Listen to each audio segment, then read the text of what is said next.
Last 5 సంవత్సరాలు ఇందాక సభ్యులు మన వాసు గారు మాట్లాడినప్పుడు కనీసం గాంజా మీద కానీ గాంజా బ్యాచ్ గురించి కానీ బ్లేడ్ బ్యాచ్ గురించి కానీ దౌర్భాగ్యం ఏంటంటే ఒక సీఎం స్థాయిలో ఉన్న వ్యక్తి ఏ రోజు కూడా ఒక రివ్యూ తీసుకోకపోవడం, ఒక ఇన్ఫర్మేషన్ కనీసం తెప్పించుకోకపోవడం అధ్యక్ష. దీని పర్యవసానం ఏదంటే 5 సంవత్సరాలు దీన్ని క్యారీ ఫార్వర్డ్ చేసుకొని ఈ రోజు ఇంతవరకు రావడం జరిగింది అధ్యక్ష. దీని నేపథ్యంలో ఈ రోజు ఈ గాంజాని ఇమీడియట్ గా మనం అరికట్టాలి అనుకునేటప్పుడు చాలా ఎక్సర్సైజ్ చేసుకోవాల్సి వస్తుంది అధ్యక్ష. సిస్టమ్ ని కూడా మనం మళ్ళా రిపేర్ చేసుకోవాల్సిన పరిస్థితి ఏర్పడింది అధ్యక్ష. ఇంతకు ముందు గాంజాకి సంబంధించి పైనుంచి ఏజెన్సీ నుంచి కిందకు వచ్చే సిచ్యువేషన్ లో ఎన్ని చెక్ పోస్టులు ఉన్నాయని నేను వైజాగ్ సిపి గారిని ఒకసారి నేను హోమ్ మినిస్టర్ అయిన వెంటనే మాట్లాడితే కేవలం 2 సీసీ కెమెరాలు ఉన్నాయి, చెక్ పోస్టులు ఉన్నాయి, దాని దగ్గర 2 సీసీ కెమెరాలు ఉన్నాయని చెప్పారు అధ్యక్ష. అంటే చెక్ పోస్టులు కూడా పెట్టుకోలేని పరిస్థితులు అయిపోయింది.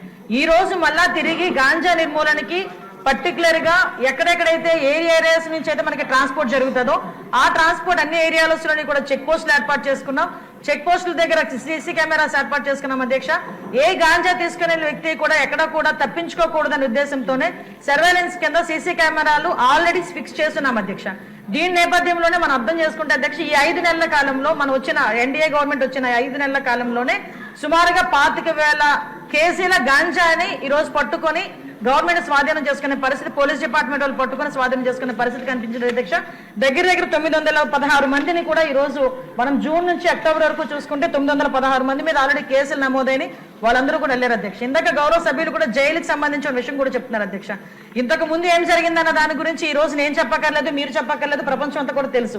కానీ ఈ రోజు మేము వచ్చిన తర్వాత మన నిఘా యంత్రాలు ఎంత క్లియర్ గా పనిచేస్తున్నాయంటే ఎప్పుడు నుంచి జరుగుతుందో అర్థం కాదు. రాజమండ్రిలోని ఒక ఫార్మసిస్ట్ ఒక జైల్లో ఉన్న వ్యక్తికి గాంజా తీసుకెళ్లే పరిస్థితి నిన్న మొన్న కనిపిస్తే ఇమీడియట్ గా దాన్ని మా నిఘా యంత్రాలన్నీ కూడా పట్టుకొని అతన్ని కూడా అరెస్ట్ చేసి జైలుకు పంపించిన పరిస్థితి.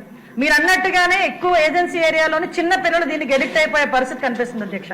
ఎడిక్ట్ అవ్వడమే కాదు అధ్యక్ష, వాళ్ళకున్న ఫైనాన్షియల్ ప్రాబ్లమ్స్ ని బేస్ చేసుకుని వాళ్ళని పావుల కింద వాడుకునే పరిస్థితి ఉంది.